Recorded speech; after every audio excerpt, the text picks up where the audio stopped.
Washington Bengali Radio, www.washingtonbanglaradio.com.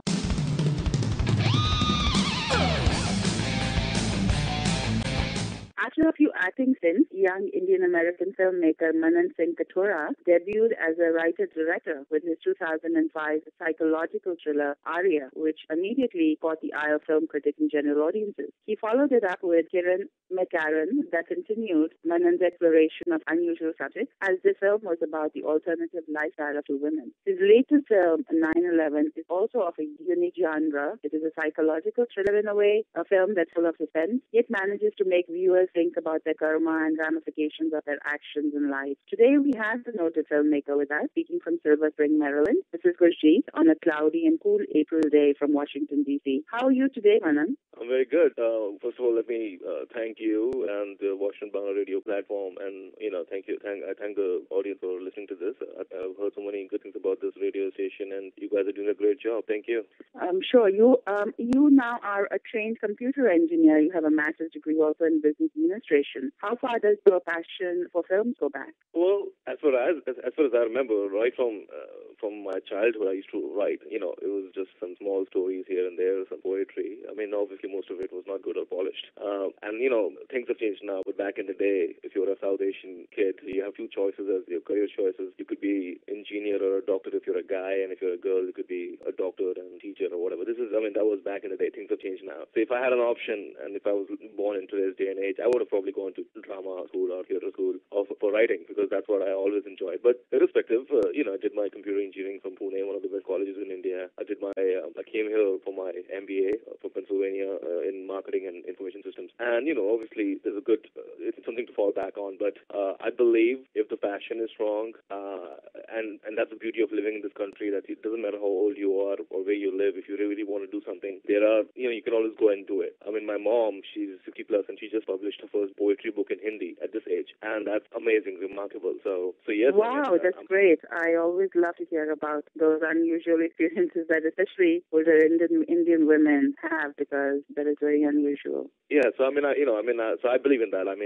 it had to come out. And I love movies, I love writing, and when I was working in New York, proper 50-60 hour week job in the financial industry, I dedicated my evenings and weekends, and I went to the school for writing, film writing, and that's how the whole journey started. Oh, okay. Tell us about the time when you were acting in films and you sort of gradually transitioned over to directing one of your own movies. So going back to what I said earlier, when I was in New York, when I was living in New York and working there, California, Hollywood is where all the studio films are done. New York is a big hub of independent, small, low-budget films. So and this is the time when the whole digital revolution started. People started making movies on small digital cameras and editing on their laptops, and it was reaffirmed that we don't need $1 million to make a film as long as you have a good story and a good team. So I dedicated my evenings, my weekends, my vacations.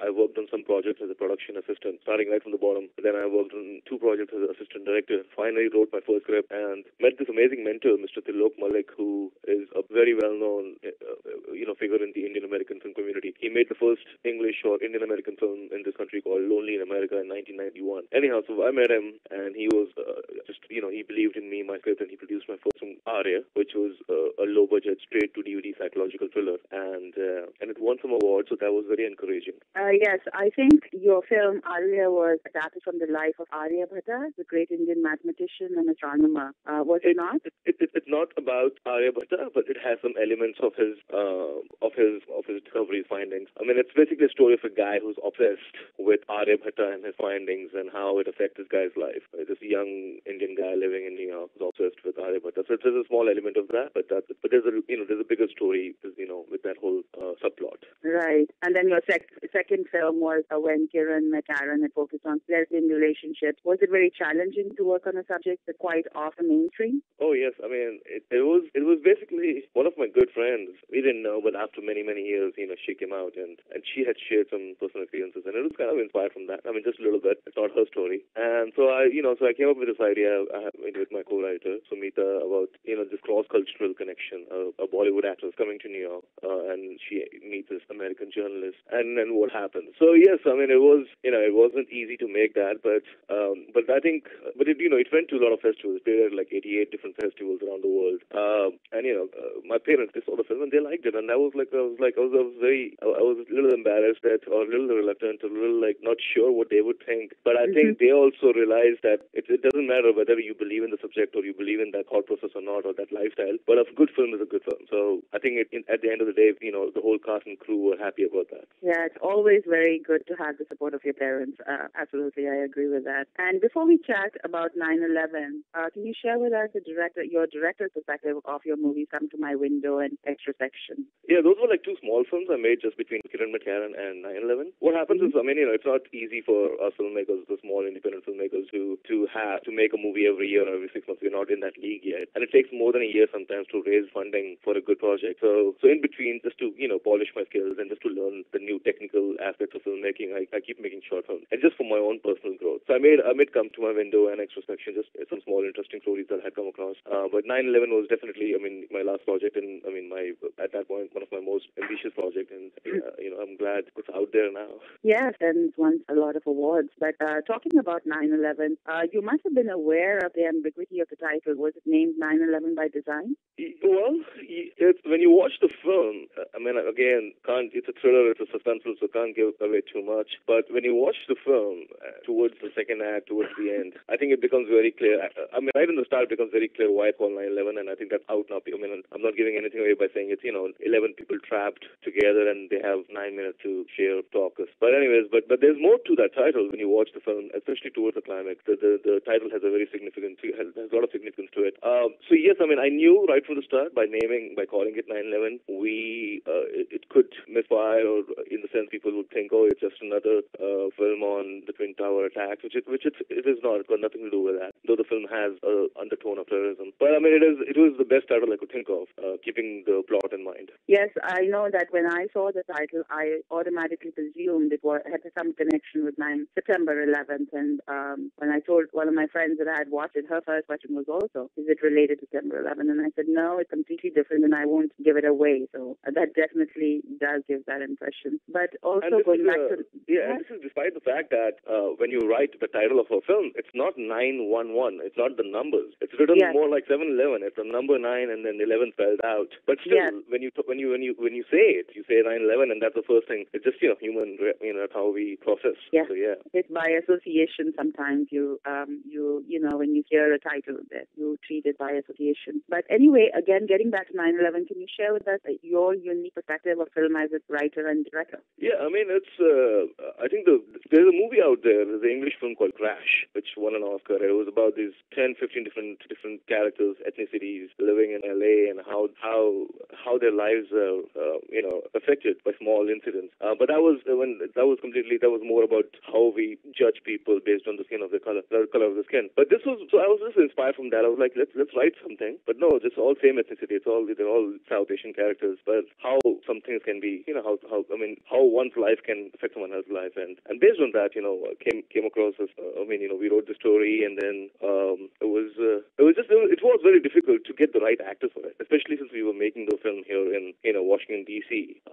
Because all 12, 13 characters were very different, and we were very fortunate. It took a lot of time. We had multiple audition calls, but I think we got we tried our best. I think we got the best actors for each role. All of them did a good job, starting from Tejas, Homi Irani, Nikita Shah, Jyoti, Samir Sani, everyone. Vicky Young. We even had a Chinese actress in that. So yes.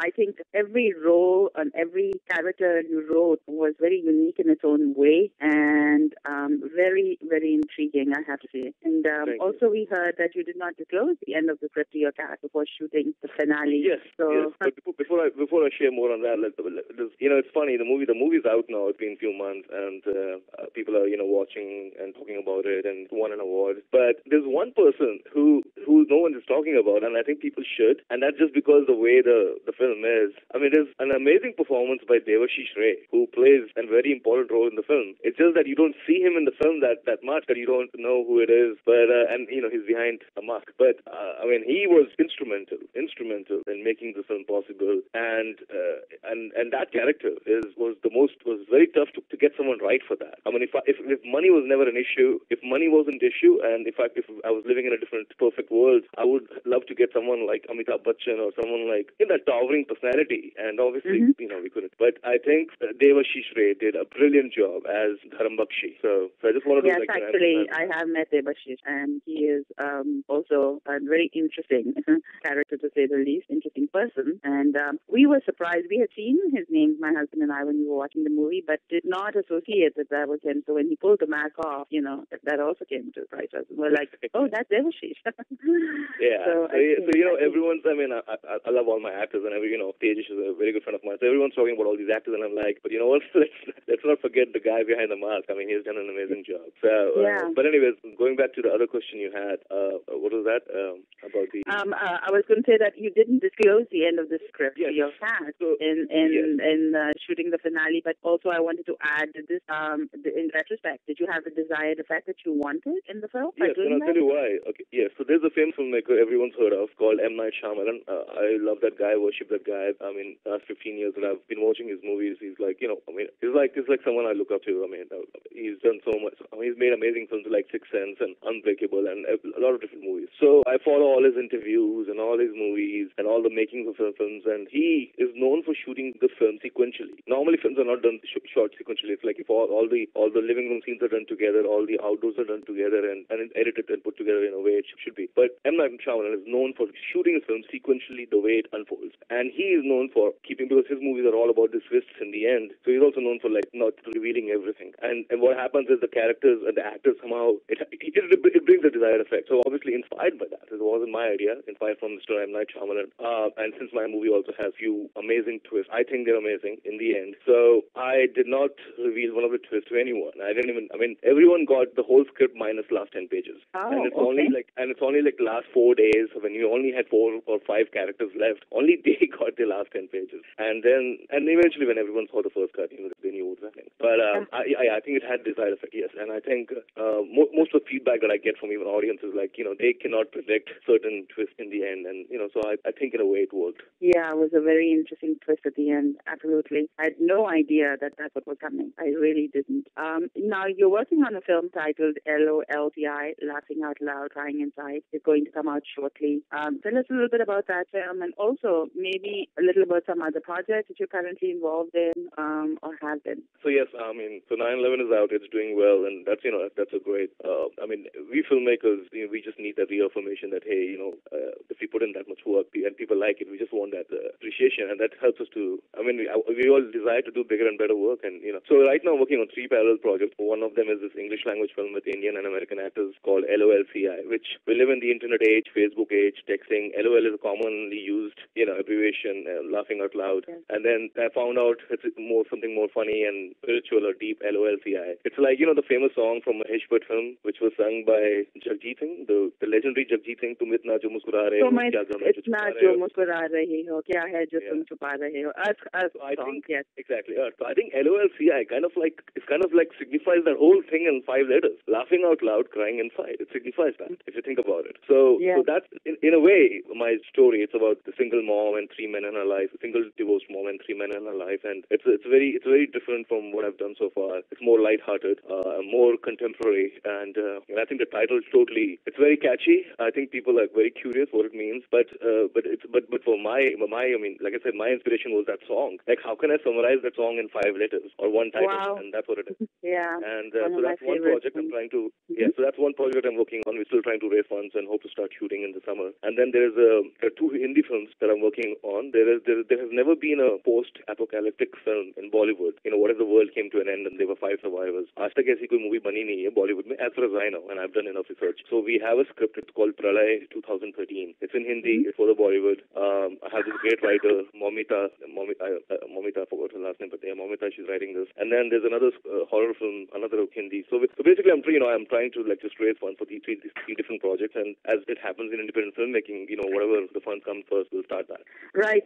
You're also involved in producing or managing some of the artists that come from India and having, managing their programs, your live programs. So what are some of the events you're currently involved with at the time? So basically, obviously, I have that MBA marketing background. And for the last 9-10 years that I've been in New York and this area, I've been, this is way before Facebook and Twitter and all that existed. I had my own mailing list. Started with 50 people, became 5,000, and now it's maybe, almost like 500,000. I have that kind of reach, and obviously I use all the social platforms. So I basically share anything and everything that's interesting related to South Asians, whether it's events or there's a new book or this, because I'm always inspired by these kind of stories. Not just I'm proud of my mom. She did this book at this age, but there's so many umpteen examples of men, women, kids, uncle, aunties, grandpas, grandmoms doing amazing work. And, I'm talking about South Asians. And so I just like to share that with my audience, my readers.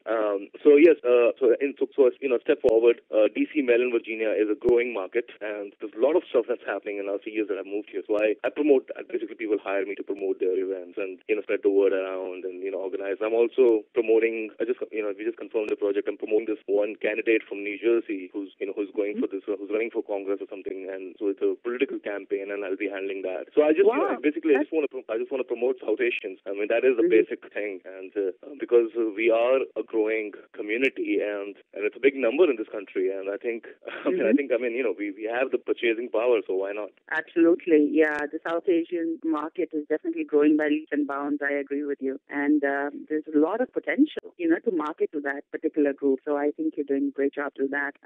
Now, did you have any message before we end the interview for our listeners, or anything else you'd like to add? Oh yeah, definitely. I will just continue on what I was saying before. I know most of us came to this country for studying or jobs, but I think there is a passion in everyone. It could be, I think, writing, filmmaking, photography, or anything. And I think we all should try. And it's amazing. I think that's what I encourage all the young filmmakers. You should try. Go ahead and if you want to be an actor, start working in student films, or if you want to be a director, start assisting people. I'm making the film in summer, and if anyone's interested to assist me, they can reach me on Facebook, or they can email me. So yeah, I think everyone should pursue that passion. I would like to end this interview with something very famous. I heard this in a movie, and I think it kind of signifies what I believe in. It's a line from a famous movie called Serendipity, and there's one guy says to the other guy, he said, when someone used to die in Greece, in the Greek culture, there was only one thing that everyone wanted to know, and the question was, what was his passion? So it's all about the passion. That's what is the biggest driving force, and I believe in that. That's great. I was going to say, thinking as you were speaking, that you're a great role model to young South Asians here, especially when the parental pressure has always been, become a doctor, become an engineer. But I'm finding more and more that South Asian second generation adults or children are veering towards more non-traditional sort of careers, and also towards their passion. I'm a big believer of that. Why not? Because yes, because if we can be the best doctors in the world, or we're best, I don't know, we can create Hotmail, and we can be the best doctors and the best IT people. Why can't we be the best actors and writers? Writers and politicians and journalists and other non-traditional careers. So I'm really glad, and I think you're a great role model to the young people, second generation especially, who are, born and brought up here, and so they see this and know that they too can maybe pursue their passion. Well, thank you very much, Manan, for taking the time out to speak with us, and wish you all the best in your future endeavors. Thank you, Guji. Thank you, Supratim, and thank you, Washington Bangla Radio platform, and a very good day to all the listeners. Thank you. Washington Bengali Radio, www.washingtonbanglaradio.com.